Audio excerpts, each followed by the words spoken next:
Nakikita natin kanina pa siya umiiyak. May tubig kayo, tubig. Tubig. Mukha naman.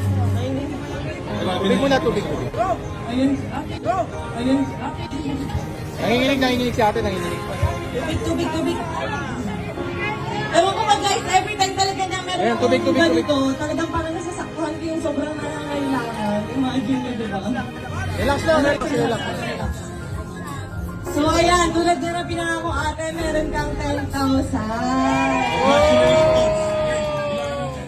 Ayan, totoo nga. Nakasenta talaga siya ng Sabi niya may nebulizer, cetirizine, ayan. malapit lang po kayo dito. Ayan, may citizen siya uwi. Anong oras pa po kayo nandito? 3 p.m. nandito na siya.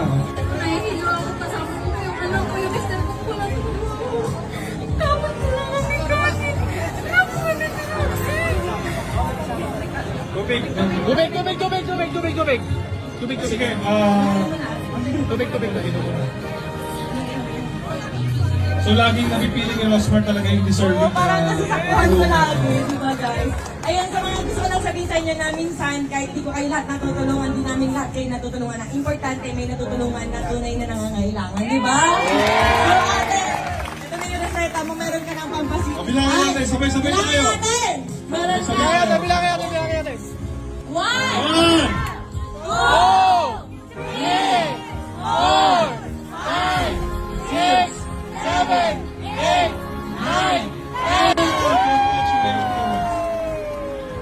ano masasabi mo kay Rosmar? Maraming salamat po sa kapatid ko. Sana po marami pa po siyang matulungan kagaya ko po.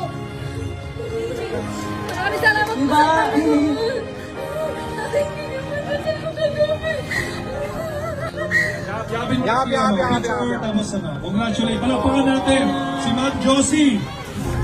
Grabe. Grabe, di ba guys? Imagine, natagal na rin yung nag-message ha. June 14, meron pa tayong another charity event. Pagpili kami ng bigas, mga delata, pansit. Groceries. Ano pa ba yun? Kape ba yun? Electric fan. Oh, yung electric fan, rice cooker. Rice kung ano cooker. naman. So, June 14, i-announce ko na lang po sa... Thank you so much. Resort, maraming salamat po sa inyo. Anak mo. Anak Okay, mo. yung anak mo, wala